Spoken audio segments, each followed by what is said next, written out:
Hello, Juha.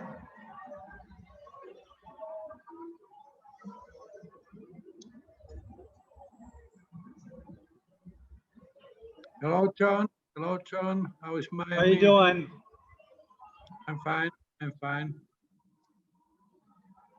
Okay, you're gonna have to run the whole show today, okay?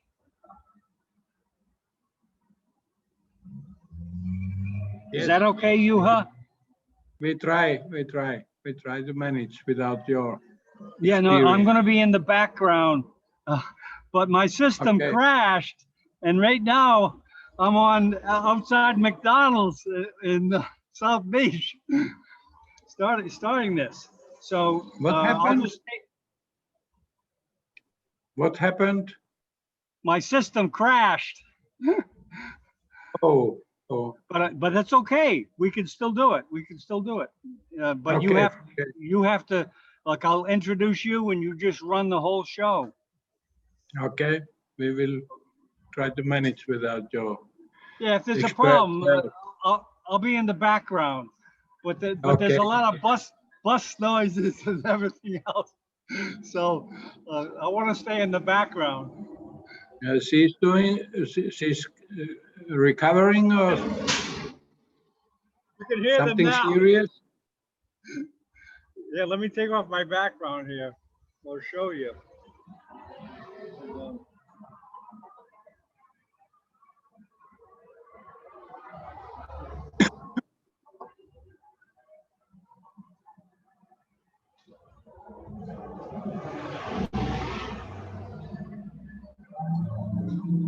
I'm at the bus bench.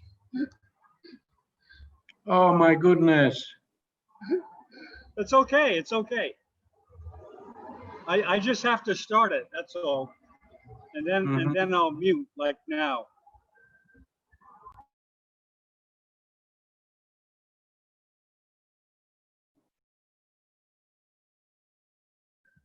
We start in about 11 minutes, okay? Okay, that's okay. We were thinking Victor Hugo Perez will speak first. Yeah, he's calling me now. Okay. And I will speak after that.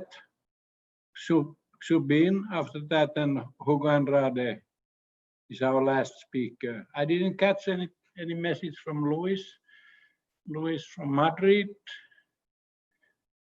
So this time he's not involved.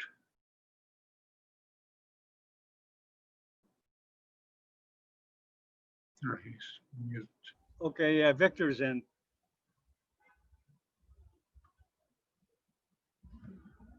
So you can work out the order. You have the order, right? Hello, how are you? Hey, Hello, Victor. Hello. Welcome. You will be the first speaker speaking Thank you. about the anatomy of anterior communicating artery. Thank you, Dr. Juha. This is really a honor for me to be invited by you. Thank you so much. It's a great pleasure with your beautiful specimen and experience on the anatomy. We are waiting for your lecture. Thank you, Dr. Juha.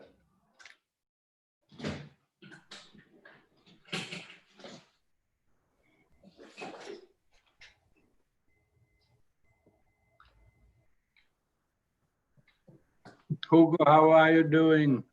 Good, we're doing good, Professor. Quarantine, Shanghai quarantine. Yeah, it's getting better. Getting better. How many days left? 10? Yeah, 10 until next Sunday. 10 days left. Yeah. Okay. Yeah. Then hopefully I can go back to 10 too.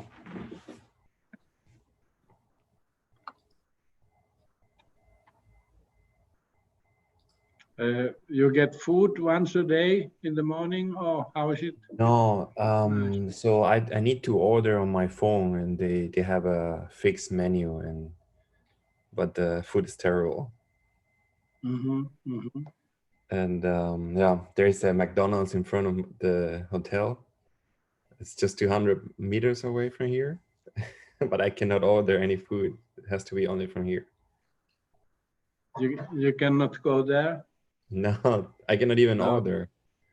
Okay. It's forbidden. Yeah, Mhm. yeah, yeah.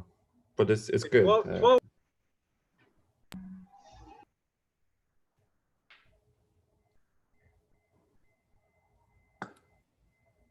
It's,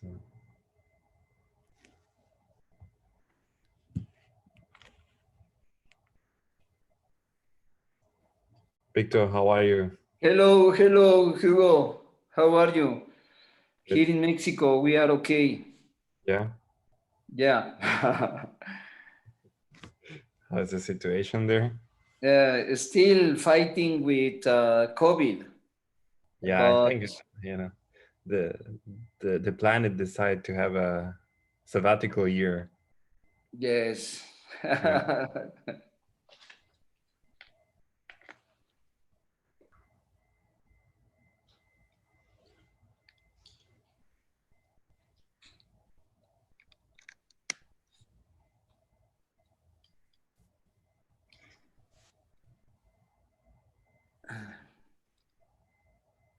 Hello, John.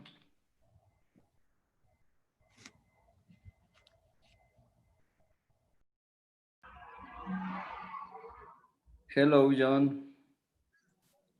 Hey, Hugo, how you doing? Fine. How are you? Good. We got a little background noise here. So we start at 10 minutes, okay? 10 minutes. Okay. 10 minutes.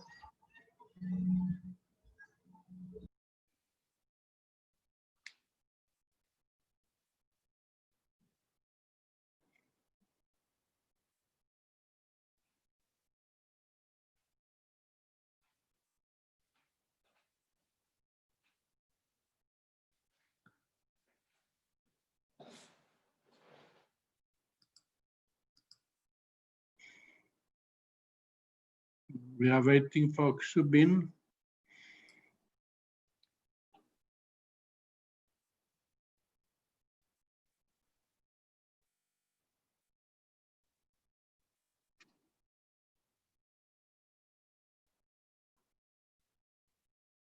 Subin is the key person. He's translating simultaneously all English lectures in Chinese.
Okay, Johanna is also here. Miten menee, Johanna?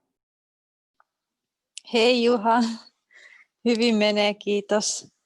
Vielä Hyvä. tässä paperitöitä teen. Tulin katsomaan hienoa esitystä. Mitenkäs siellä? Okay. Täällä on viikko piikissä kohta tämän jälkeen. Niin mukava, No kun niin. tulee viikko. Joo, perjantai. Näin ne viikot menee. Viikot menee. Hurahtain. Joo. Minkälainen ilma siellä on? Vähän viilenee, mutta on päivällä vielä 30 astetta.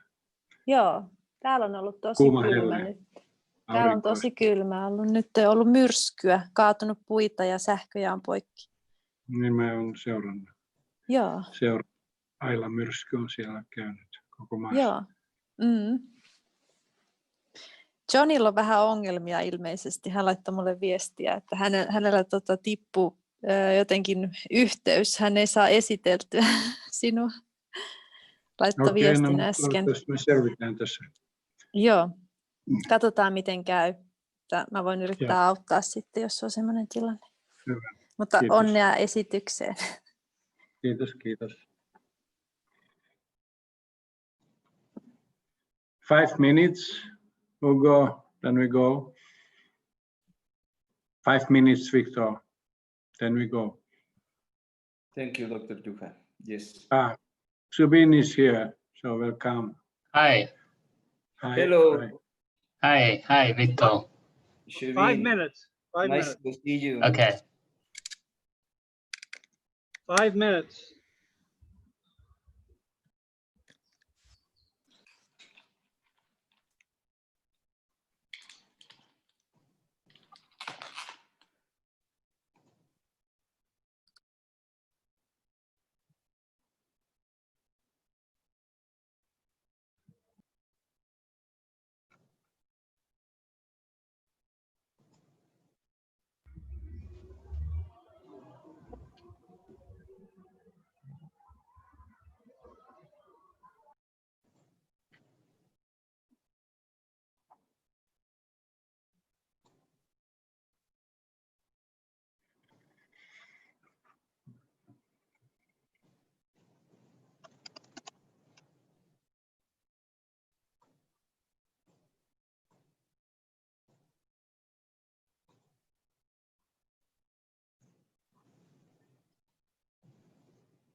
好的，好，一会儿这样，前2个我来翻，我的讲课和那个最后一个你来翻。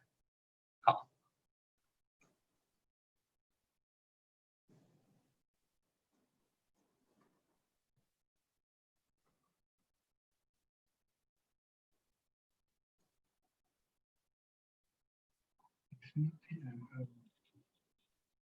Yeah.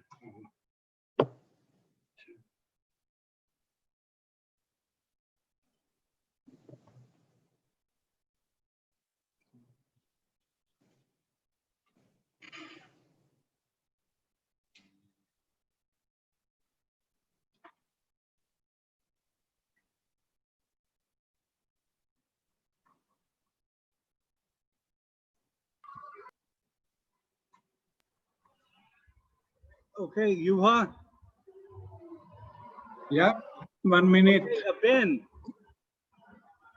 Ben, how you doing? Hi, John. Yeah, Hi. Juha's running Fine. the show. I'm in suboptimal conditions here. So, okay, Juha, whenever you're ready. Yeah, I think we are ready. So thank you very much, John. We try to manage here. So we have today, welcome everybody. Today we have four presentations. First, Victor Hugo Perez from Mexico City will speak about anterior communicating artery anatomy. After that, I will speak about surgery for this region aneurysms. Subin continues with the combined treatment of AVMs, and Hugo Andrade will finish with Moya blood flow. So welcome everybody. I think we can begin. Are you ready, Victor Hugo Perez? You are muted. You are muted. You are muted, You are yeah. muted. Yes, Dr. Juha, thank you very much. I feel very honored to be in this webinar with two giants of neurosurgery around the world, Juha Hernesniemi and Pinshu. Thank you very much. Thank you. I'm going to share the screen.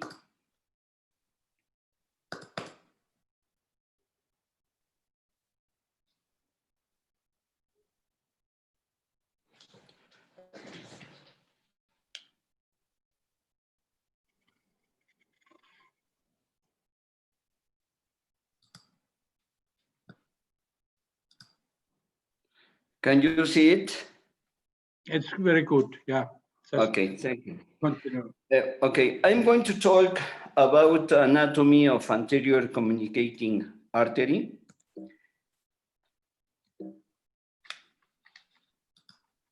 If we want to comprehend the anatomy of brain, we should work with brain dissection.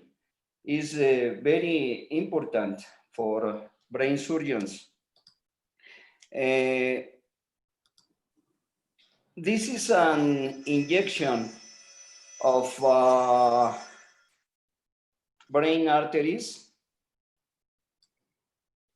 You can see in here the cortical branches of middle cerebral artery in the right hemisphere.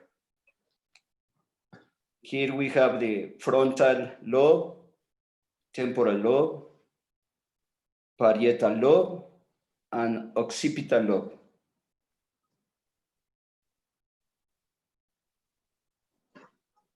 With this technique of silicone injection of brain arteries and veins, we can understand much better anatomy of the brain.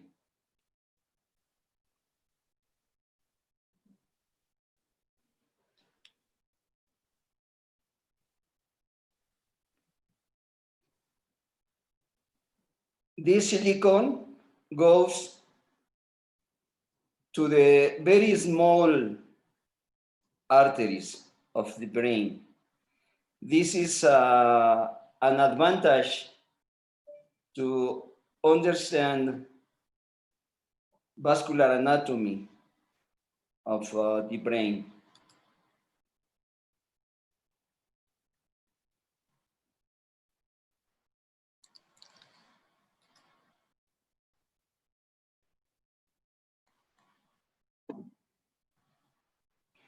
If we see a brain like this, here we have the Liliequist membrane, and we can understand anatomy of brain arteries, but if we inject them, it's much better.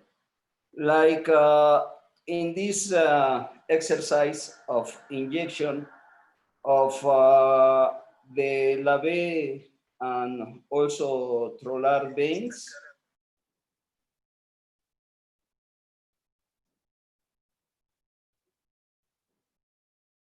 this is really beautiful to see the and comprehend the vein and arteries.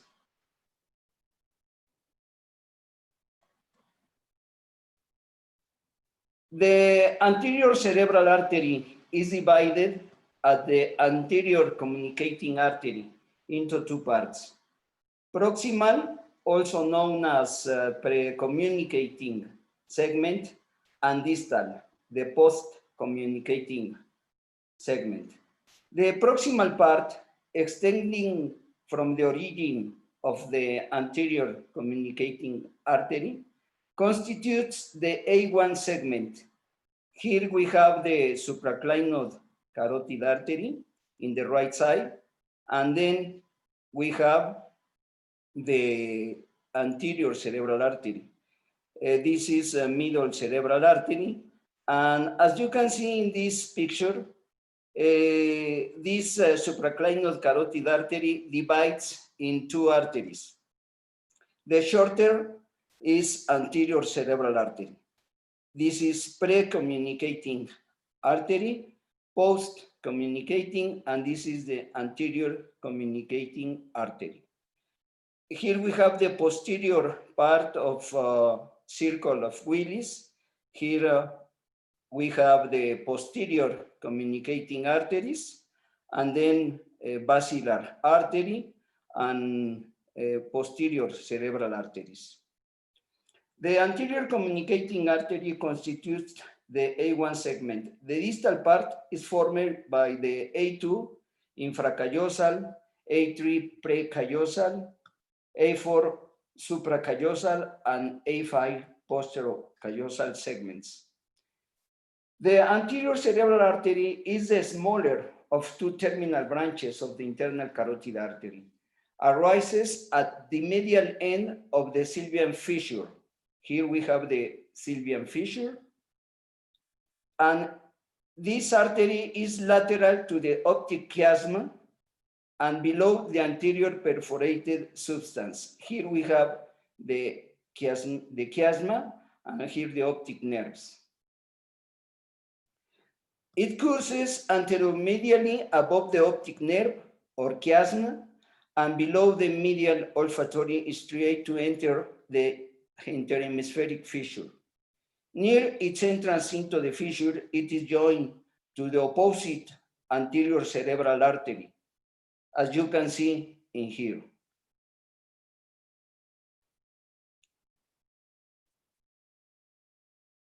It is joined to the opposite anterior cerebral artery by the anterior communicating artery and ascends in front of the lamina terminalis to pass into the longitudinal fissure between the cerebral hemispheres. This is the longitudinal fissure.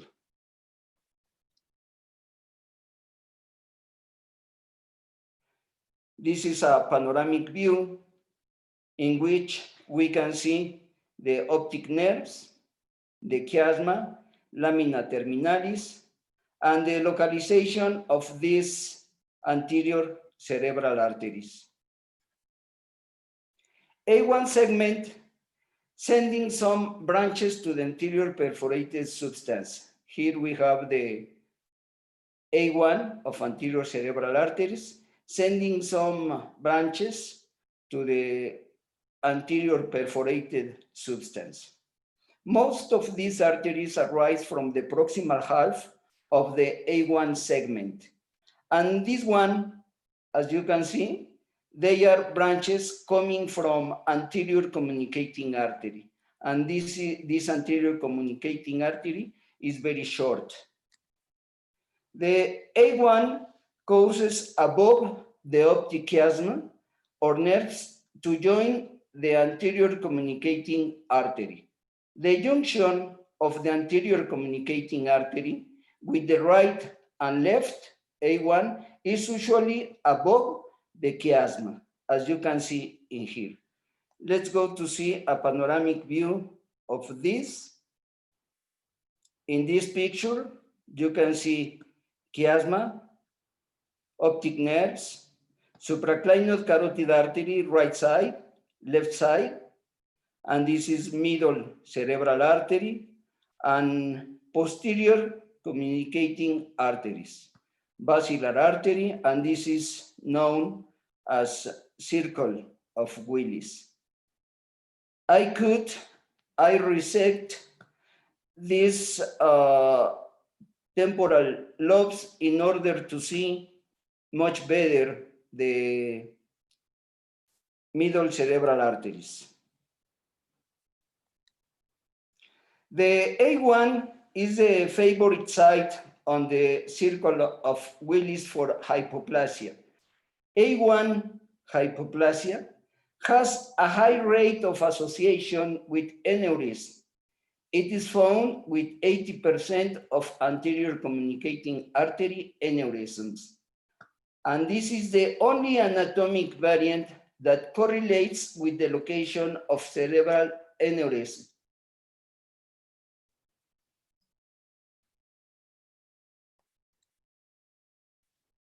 Let's go to see this video. Here we have A1, A2, anterior communicating artery, A1 in the left side, lamina terminalis is open in here, A2 segments, the frontopolar arteries branch from A2 segment. And here we have these arteries that are coming from anterior communicating artery, these small branches.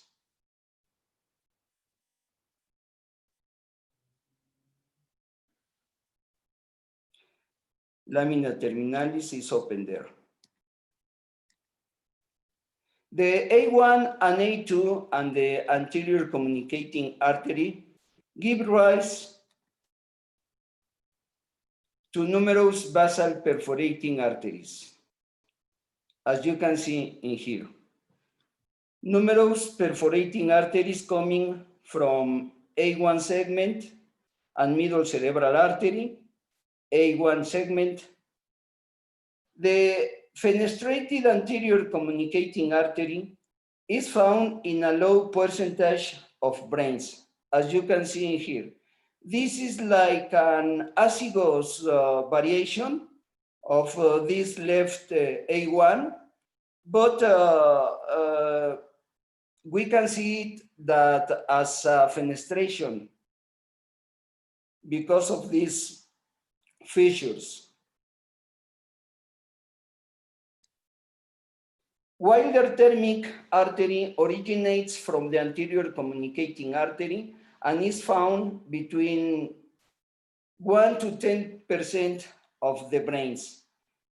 This is A1, right side, A1, left side, anterior communicating artery, and this large artery coming from anterior communicating artery. This is a long artery. This artery travels between the interhemispheric fissure and goes to the paracentral lobe.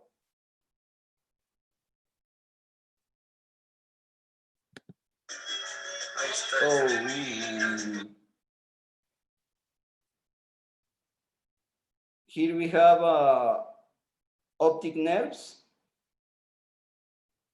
some arachnoid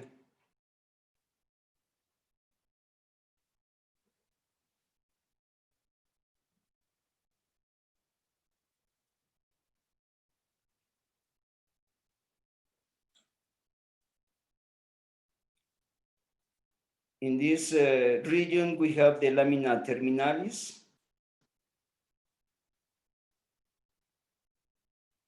A1, hypoplasic A1 in the right side, left side, the rectus gyrus, olfactory nerve, some arachnoid in here.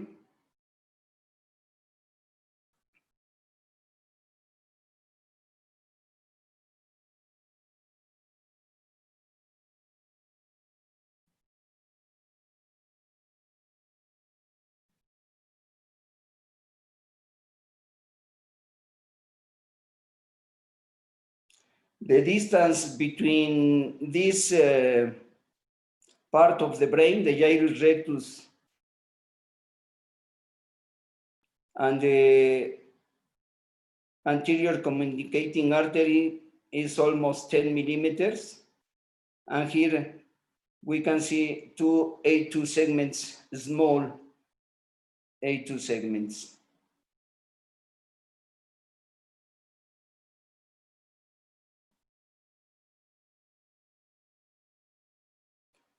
Some branches, very small branches. And here we have the recurrent artery of Hübner coming from A2 segment. Here we have this is the recurrent Hübner artery.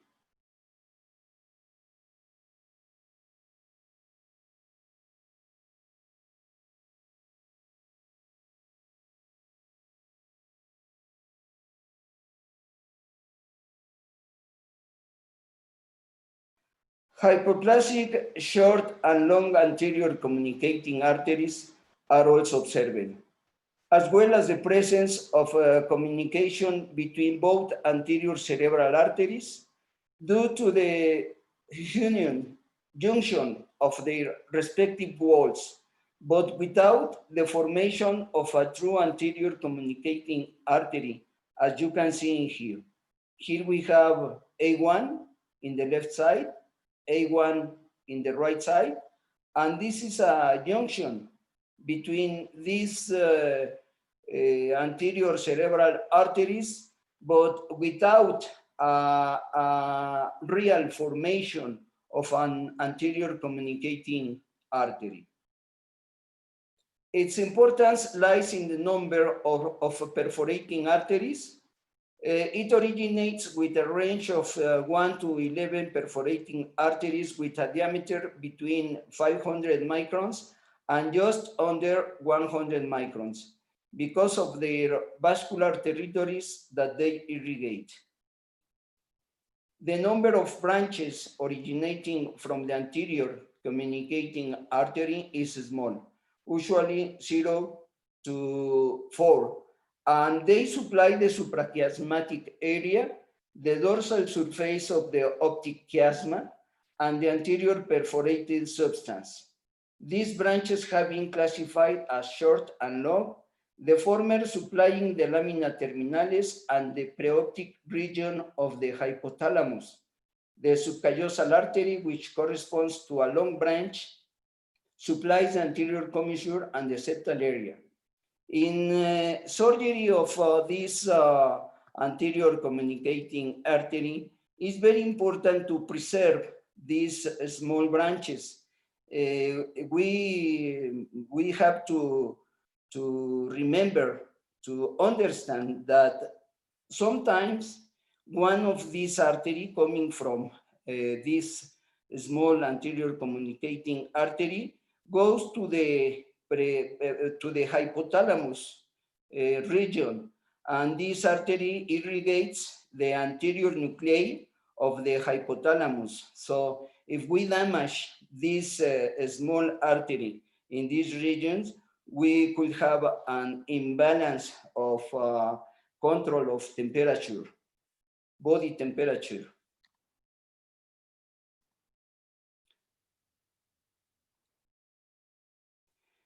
The recurrent artery of Hübner, described in 1872, originates from segment A2 in up to 78% of brains. Here we have the recurrent artery of the olfactory nerve, and 14% from segment A1 and 8% on the anterior communicating artery level. It has an average diameter of 1 millimeter, and double variation is reported in 12%, and this artery is absent in 3% of cases. Here we have the anterior perforated substance. I am displacing here the optic nerves, and this artery, the recurrent artery of Hübner, penetrates the anterior perforated substance and irrigates the region of the caudate nucleus, the anterior third of the putamen, and the anterolateral region of the globus pallidus, together with the lenticulo-striates arteries. Here, when I injected this brain and dissected this, I saw this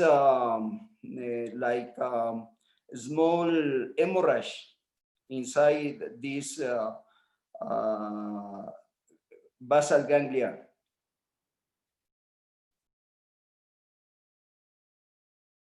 The beauty of the arteries that we can see in here is very important in order to have good results in surgery, not only vascular surgery, also with tumors or another disease of the brain.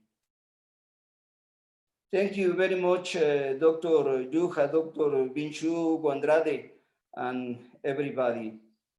John Bennett, thank you for the invitation.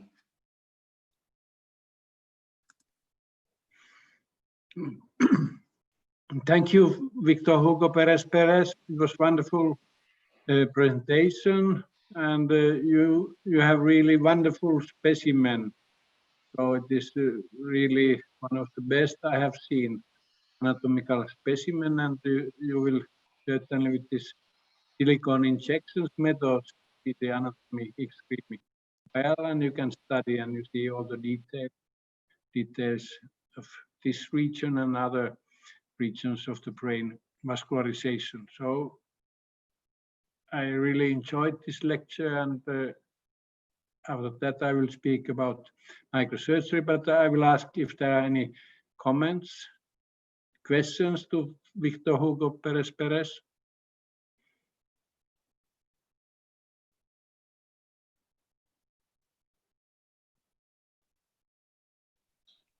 Thank you very much, Dr. Juha.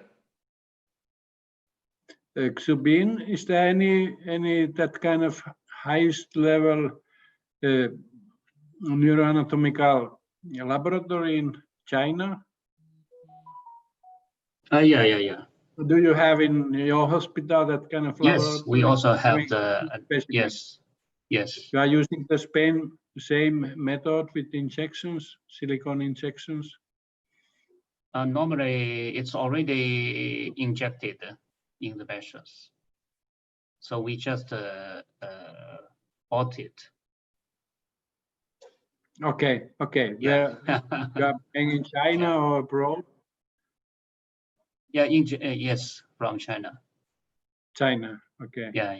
So how fast after death of the patient you have to inject, or is there any limit when to prepare this beautiful specimen?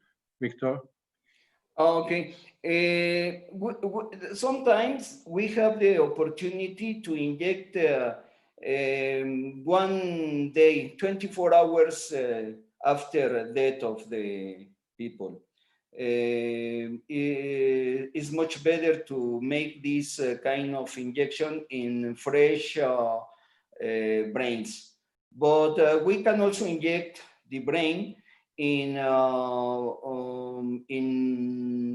brains under formaldehyde fixation after 15 days or 20 days.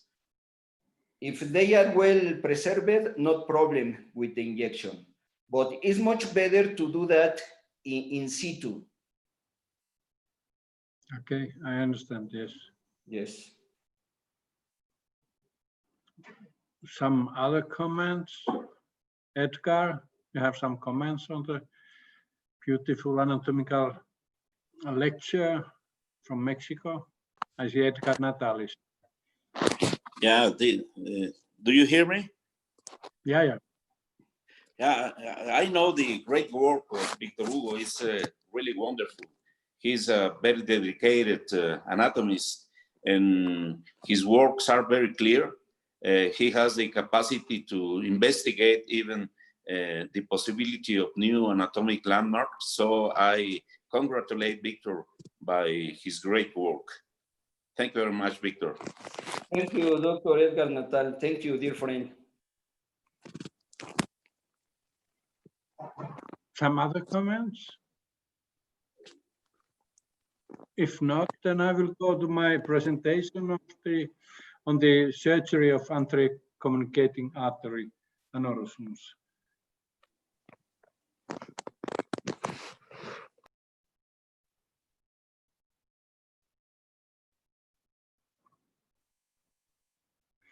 Okay, we go again side by side on the different aneurysms of cerebral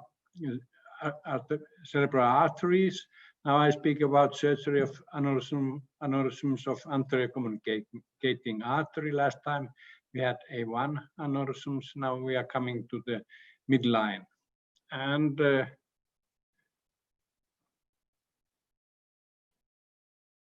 this is the background, many times shown, but important always to show because it is the huge work and certainly the best and largest database in the world on the cerebral aneurysms with extremely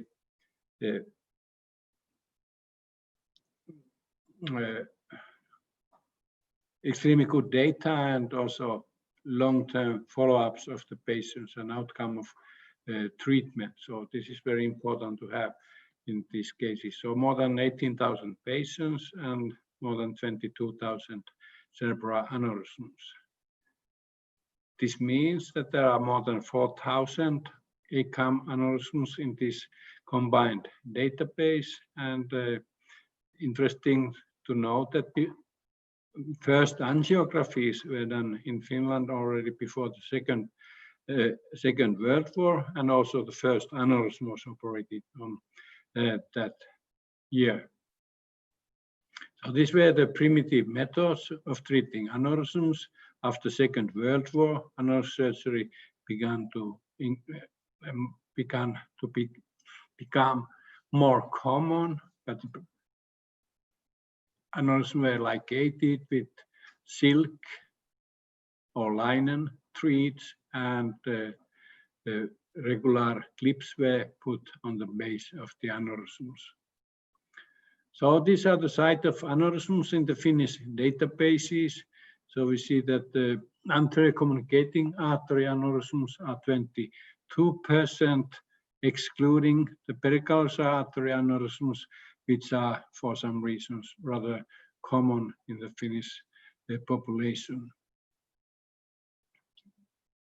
These aneurysms in anterior communicating artery, they are mainly saccular.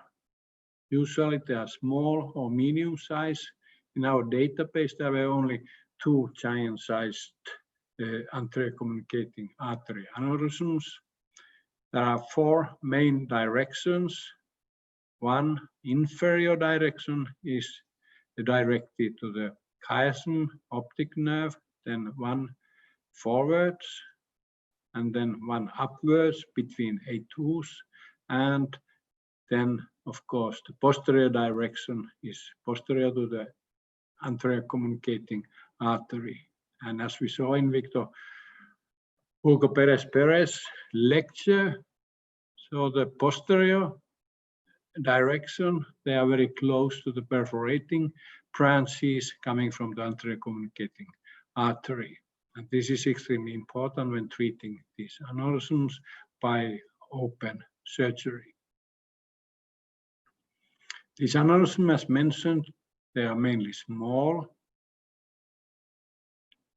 Upward between A2s might be also difficult to treat because coming from the side by pterional or lateral supraorbital approach, you have A1 in front of the aneurysm, and so you might have difficulties to catch all the base of the aneurysm, but especially the posterior directions are sometimes difficult to treat.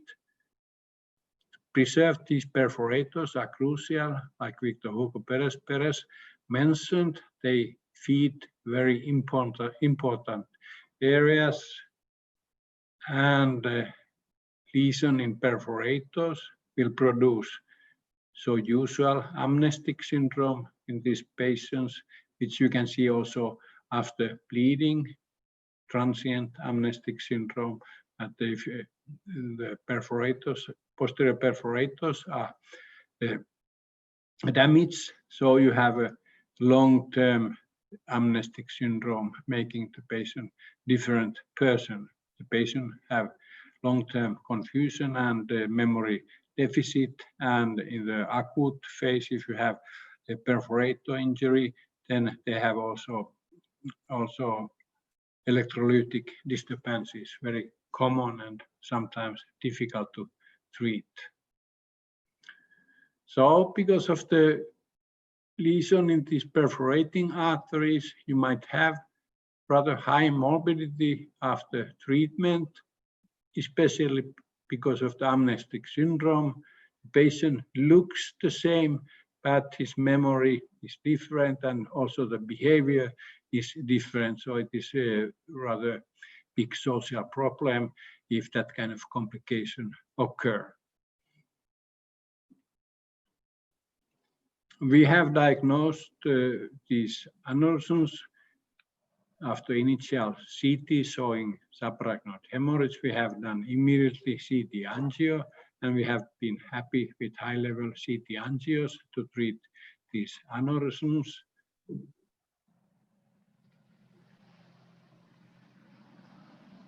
And when doing the surgery, there are some principles. You have to have proximal control. It helps a lot.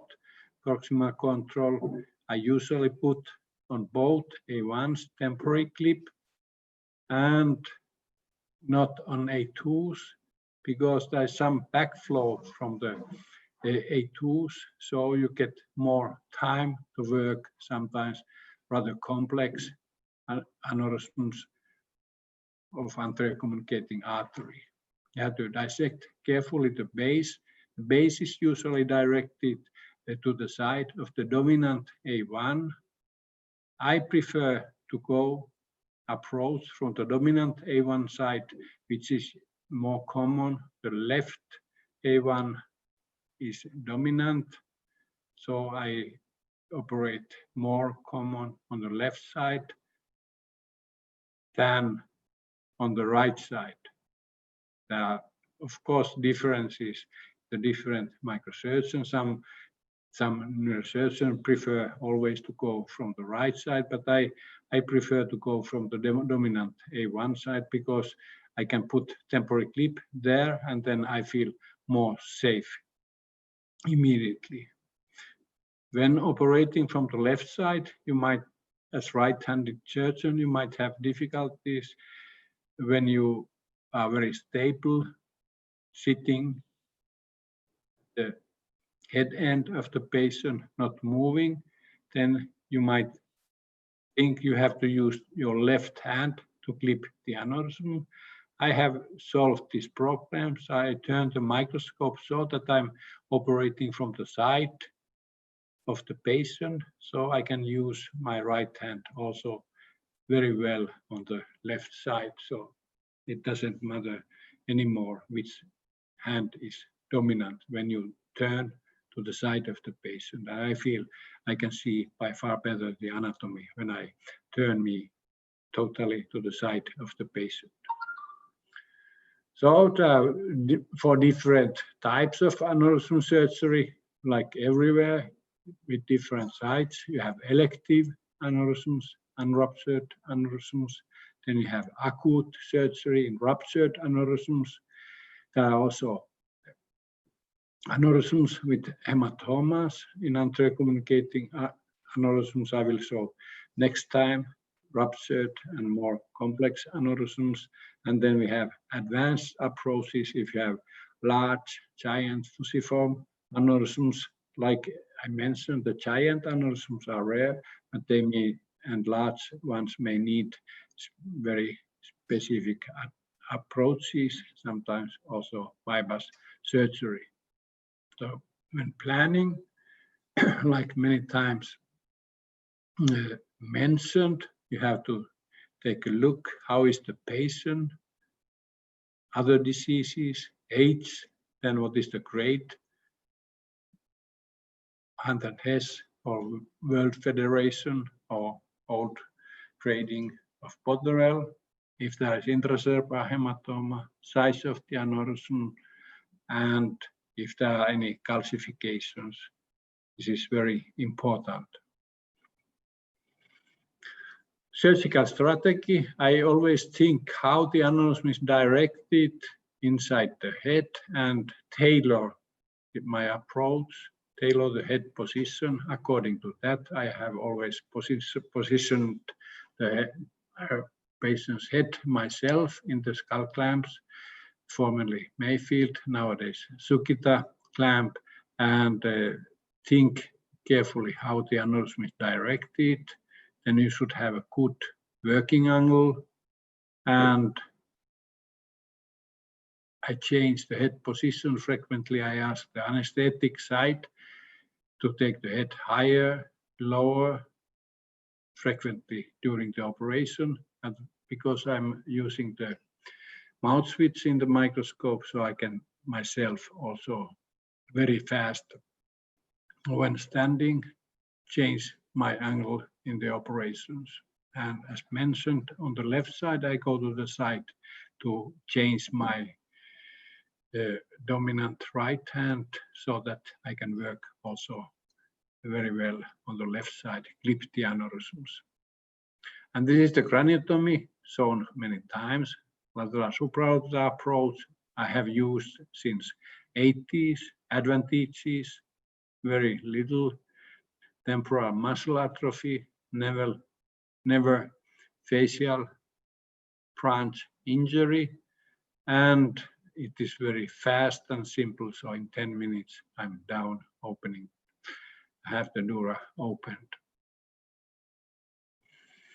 And when you go down to the aneurysm, there are different modes of that. In the classical Yasakil way, you open the sylvian fissure widely to mobilize the frontal lobe. I'm doing very little of that.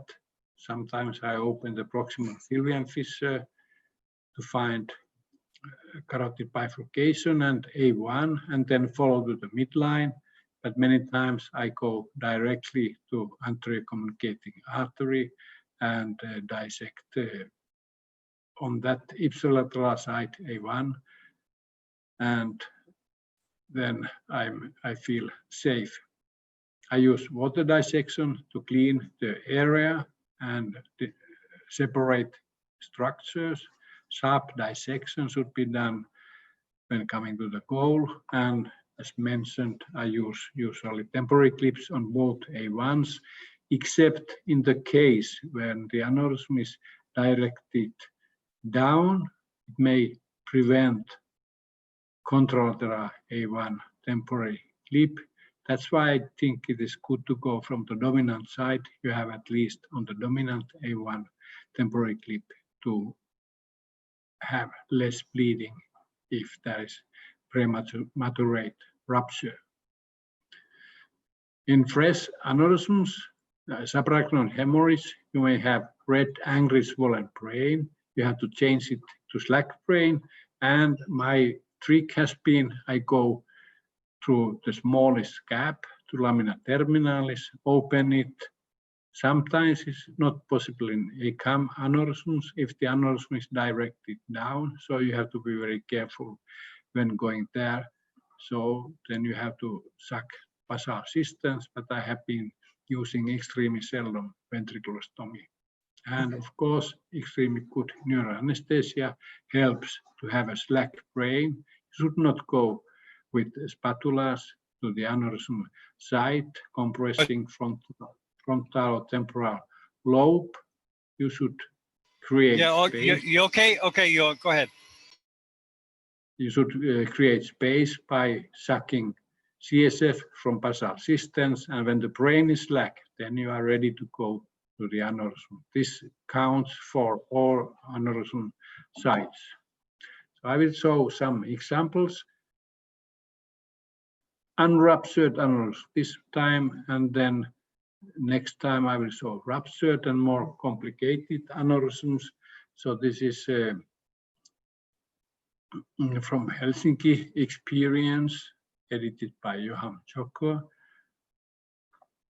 Unruptured anterior communicating segment aneurysm.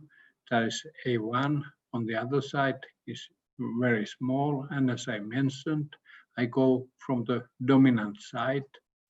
Here we see that the aneurysm looks directed downwards. Actually, it is directed downwards and to the right side. So we go from the left side. Left side was A1, was the strong one, and now we go down. This is optic nerve, release from basal systems. CSF dissect towards proximal sylvian fissure and then cut under high magnification. We got arachnoid fibers. And we should soon see A1 when you retract more from the basally here, dissect, then you will see A1. And I think we are soon coming to the aneurysm site, ACAM. Here in this case, I went rather directly to the A1, ACAM region, and we will see here ACAM. And the anatomy is rather complex always in ACAM aneurysm, so you have to be prepared to complex anatomy. So you have to dissect carefully to know which one is A1, which one is contralateral A1. And in this, peculiarly in this case, I make a partial resection of the gyrus rectus.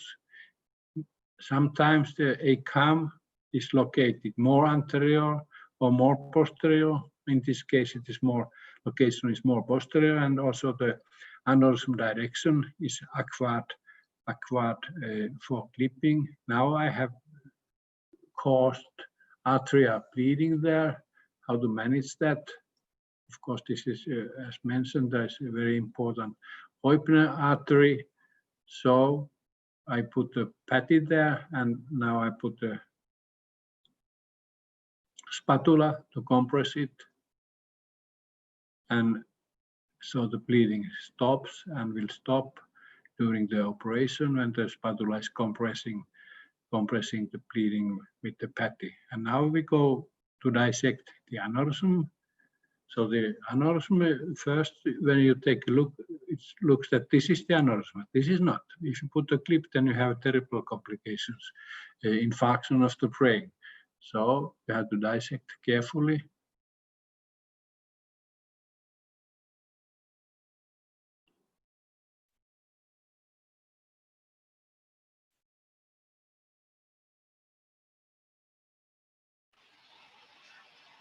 Okay, we lost his audio. We'll get it back. Just hang in there. We are doing well, John. Don't worry. Okay, now this is the left A2, and I put on left A1, the dominant A1 temporary clip, and now I coagulate the aneurysm, which is directed to the right side, and yeah, it is directed right side because of the dominance of the A1. It is directed right side. And now what I'm doing here, I'm lifting the aneurysm upwards with small forceps, tumor forceps. We are a little bit out of focus, but I've lifted the aneurysm upwards and then put the pilot clip there on the base and begin to work more on the aneurysm. I coagulate it down.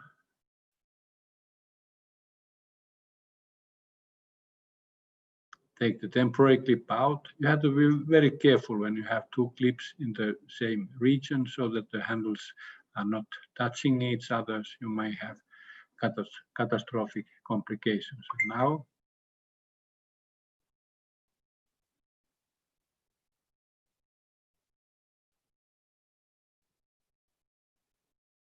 again, temporary clip. I took the clip away, the pilot clip, and then coagulate. No, I didn't take it. It's still there. Pilot clip, I coagulate more, but I think there's some base of the aneurysm is left. So now I took it away and then I lift the aneurysm. You see that I'm lifting the aneurysm because the base of the aneurysm is behind this corner. So I have to lift it, and maybe the solution would to put a curved clip there.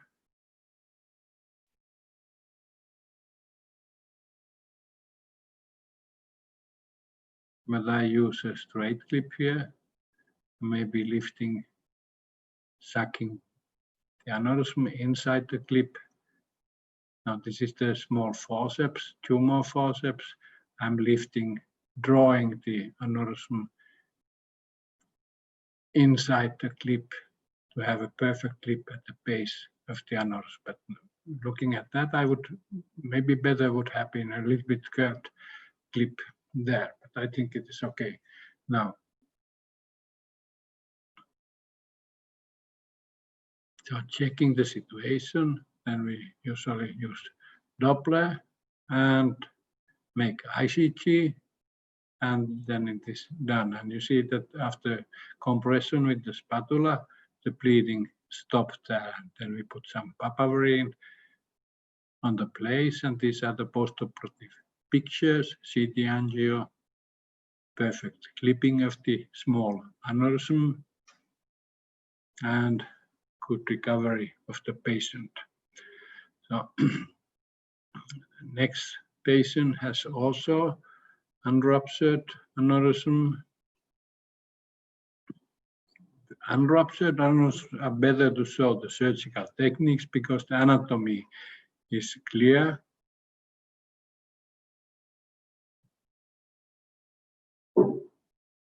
Here we go. You see, this aneurysm is directed downwards, mainly downwards. Here we go directly to the aneurysm side, leaving the craniotomy out, and now put the pilot clip. You see on the left side, that was temporary clip, right A1, temporary clip, and for some reasons there is now bleeding. The aneurysm has not been totally taken, and it has very weak base.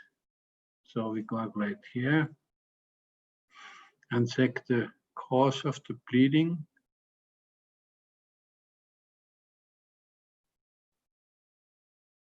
Put a small patty there to compress the bleeding. I usually operate the patient with systolic pressure 100, only in hypertensive patients and in patients with cerebral vasospasm. I have been using higher pressure for surgery.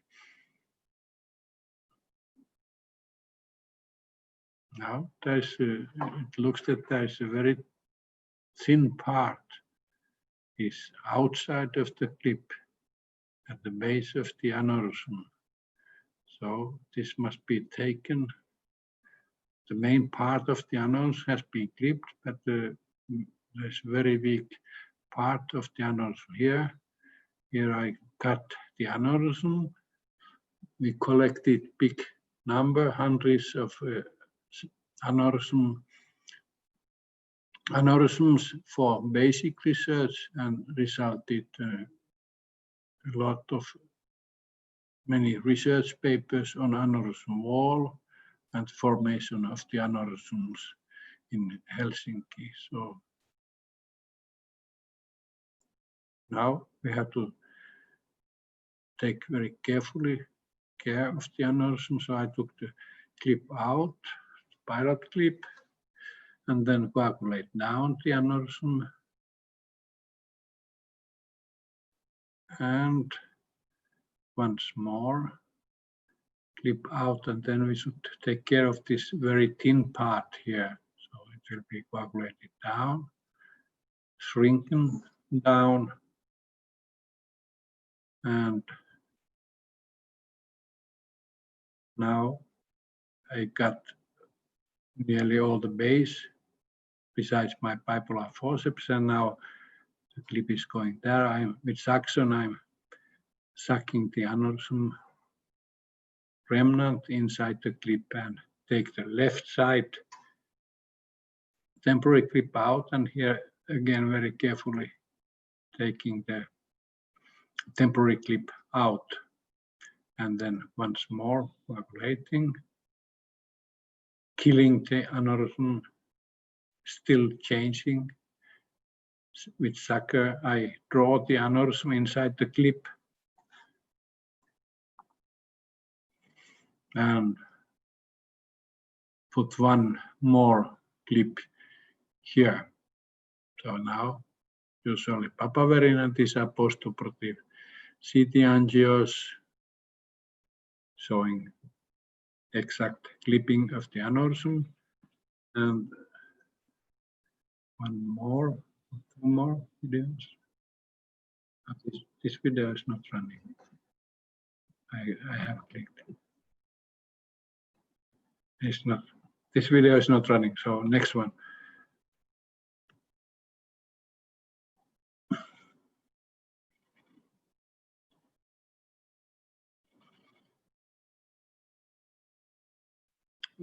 Edited by Perafong from Thailand.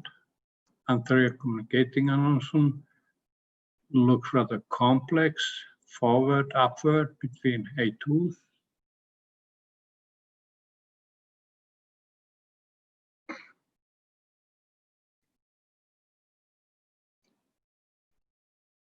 And we see the carotid artery here, right optic nerve, under high magnification, opening the basal cisterns by cutting the arachnoid.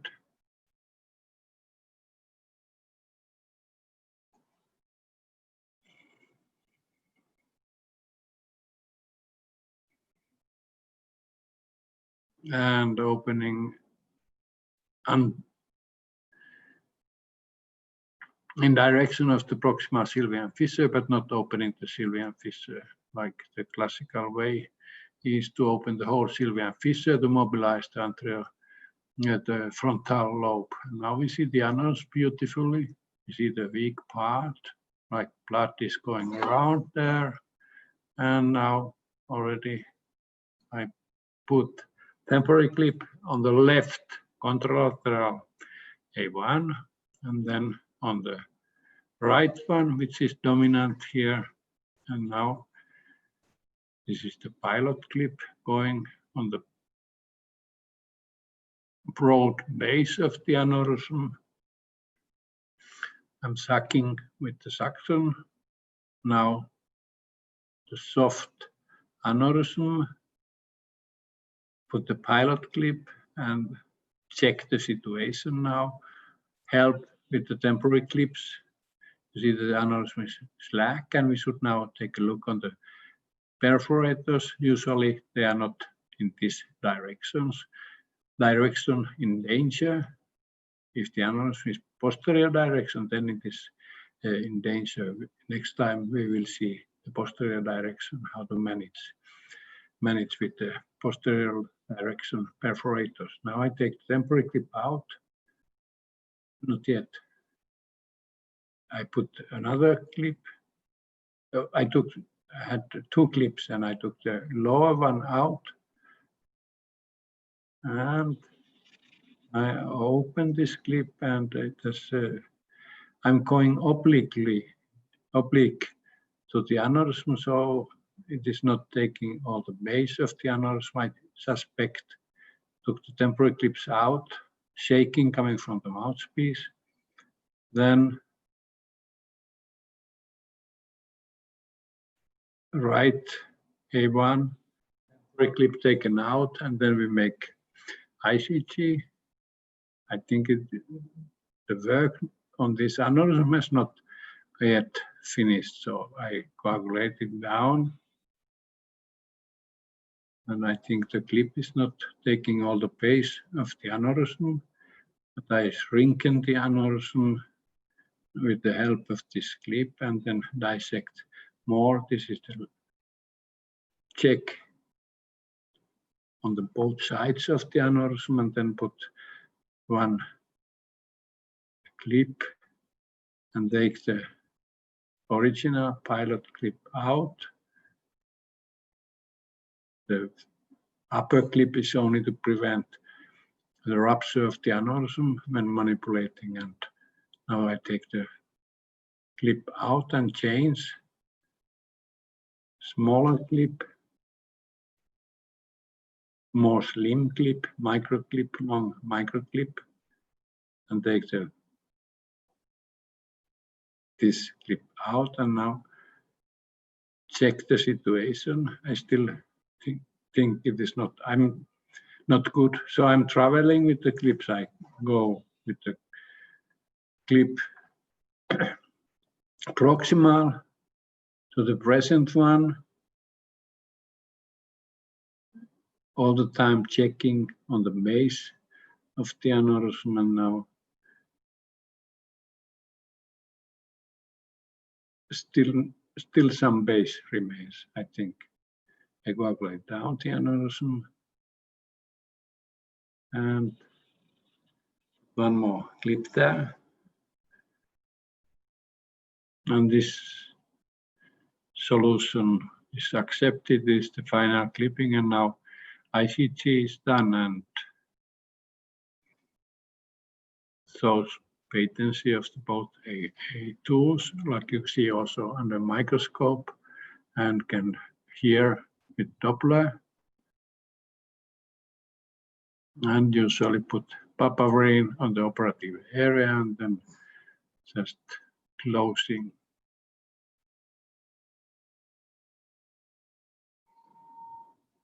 And this is postoperative. CT angio, aneurysm gone, patient doing well. Next time I will show ruptured aneurysms and some complex ACAM aneurysms. So skip now these. So this is my regular message to Chinese neurosurgeons: learn English so you can publish your great experience, big number of cases internationally, and this is very important to control your work. And don't save the beautiful Chinese hair. We are all the time speaking about minimal invasive surgery. To cut the hair is very big damage for the patient, so we should take care of the patients, not to damage beautiful Chinese hair, especially in females. So we should have minimal invasive haircut besides minimal invasive surgery, not like the present practice. It's humiliating for the females, and good practice to go back home and to socialize is very minimal haircut, like in this young girl with parietal AVM operated on. She was very happy to preserve her hair. And there's a lot of speaking that to open the head is dangerous. It is not so. We are no more living in the Huatuo times, and I think many of the fears against opening the head are associated with the regular total haircut, especially by females. So we should open the head in safe way, and those who cannot do that, so they should do something else than neurosurgery, maybe go to endovascular surgery or neurology, psychiatry. And finally, most important thing in neurosurgery is good teamwork. No one can do surgery alone. If you think you are the only one in the operation room, you make a big mistake. Always the team is supporting you in many ways, also psychologically. This is from Henan Provincial People's Hospital. Scrub nurse Ping, skillful nurse looking at the screen, giving the instruments without speaking and in a very fast way, skillful way. This is good cooperation. So I thank you very much. Seisheni, kiitos.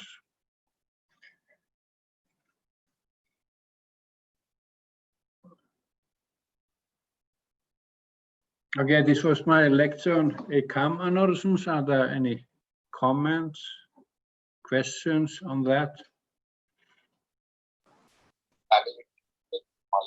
Then we have put all the that becomes that's So can I ask a question, sir? Of course, Mohammed. Sir, in case of posteriorly directed ACOM aneurysm, what are your tips to save the perforators during clipping? I will show next time those. Next time I will show the posterior direction, but my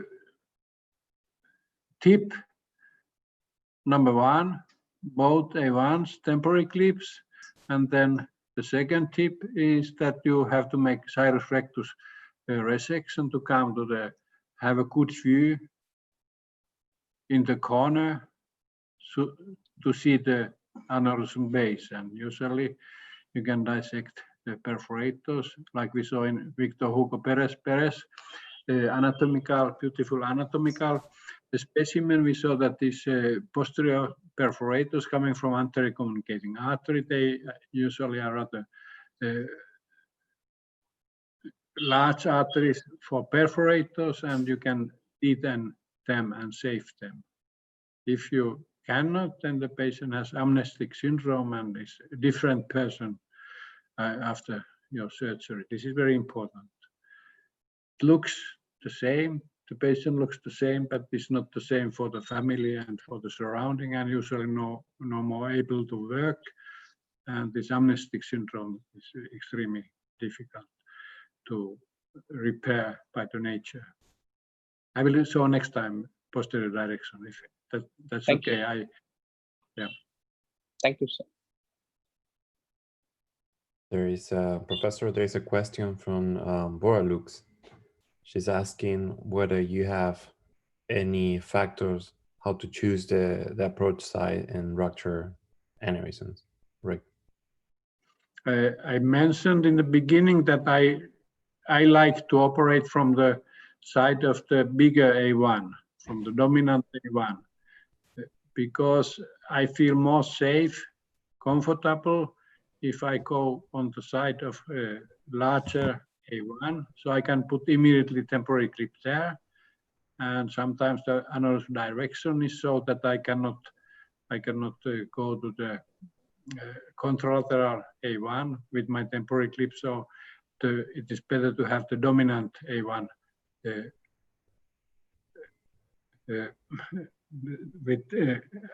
occluded with temporary clip. For example, Spessler, he told me always that you have to go always from the right side. There's no difference there, but at least psychologically, I feel more safe, especially when you're operating freshly ruptured aneurysms. So I feel more safe if I go from the dominant A1 side. So I can put immediately temporary clip of one. The other side is taken care by the smaller A1, but enough. So I have a lot of time to dissect and also put the temporary clip on the contralateral side. So this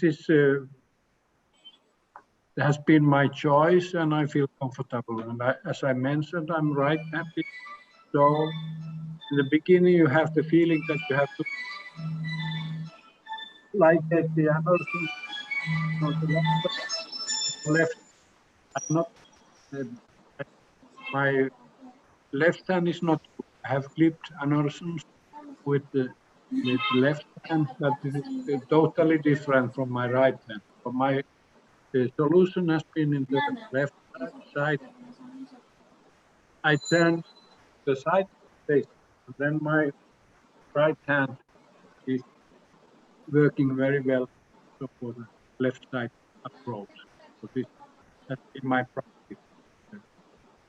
Big number of aneurysms, more than 1,000 ACAM aneurysms I have done. So for me, Sir, good